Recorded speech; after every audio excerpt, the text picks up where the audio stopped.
No. 10 years ago. Yeah. Came out 1930. I was in kindergarten when I first watched it. What, Wizard of Oz? Yeah. So yeah, it was probably maybe before that. Yeah. Do you know when it came out? Just like a couple No, years. like 93. The Wizard of Oz. Yeah. No, take one more guess. A little farther back. Yeah? Just a little, yeah, definitely farther back. Are we talking about the same Wizard of Oz? Is there Yeah. There's another one. There's the Land of Oz or It's something called- like No, that. it's Wizard of Oz what I'm talking about. Oh, okay, but the one with James Franco and like Mila Kunis. That shit was the lollipop game, right? Gail. Yeah. You know what year that came out? Nah. Like 70s?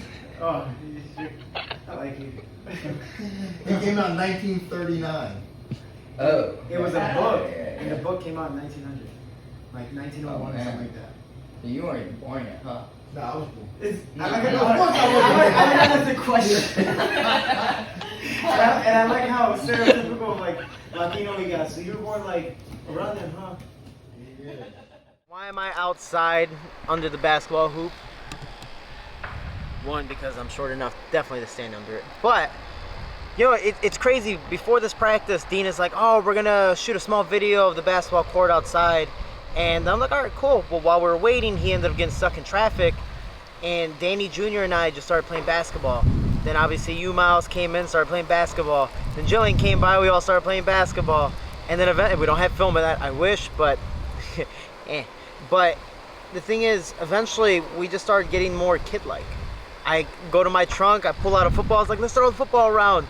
And when Dean got here, you can tell even for him being the oldest, it was just him being a kid again. It was him being free, not thinking about life, not thinking about the stresses of whatever he's going through. Same thing with myself, Jillian, Danny Jr., yourself, Miles. And it was, dude, it was so childlike, so innocent, playing basketball, throwing the football around. It's like playing catch with dad again. It's like, oh my God, you know, like, it was really, really cool. We're running plays, running patterns, you know, kind of playing one-on-one, playing horse with basketball. And the reason why I bring that up is, especially in the sport, and I mean just life in general, we face our stressors.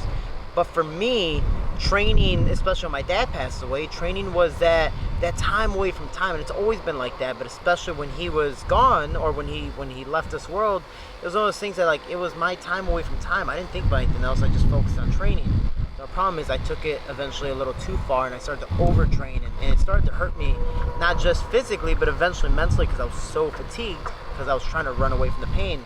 Now, that's a whole different topic, but coming into this, I didn't notice how something so small, like shooting the basketball around with somebody, throwing the football around and playing catch, literally no plays, just here, oh cool, here, and just laughing, like, it was so childlike again. And those are the littlest things that we did when we were younger. It was a nostalgic feeling, because it's something we used to do every single day, and then one day, somehow, miraculously, we grew up. When we got into practice, that practice ended up being way more beneficial, because one, we were already warm. It was a nice warm-up. And two, we went in there with a positive attitude. We didn't come in with the negativity that we might have been bringing in other practices, or whatever weight we have on our shoulders. It was lifted off. We took the backpack off and went in. We had fun. It was a good time. Now, it wasn't an intense practice, but it was a really good drill practice where mentally we were like, all right, let's go. And then we had some live rolls at the end and just had fun. And it was a free-spirited time.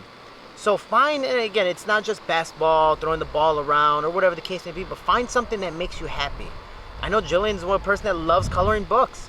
You know, David's a person who loves, David Evans is a person who loves writing poems and just likes writing to himself.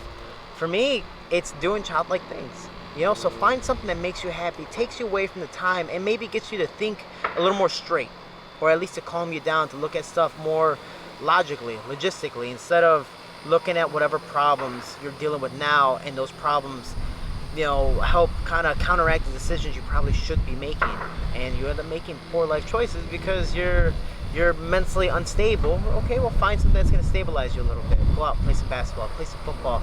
Don't belittle some things. Try some stuff out. Go out and have fun. You know, so guys, do your thing. Be open to something new, and be open to, I guess, being a child again. But I'm gonna play some basketball. It's another metaphor for life.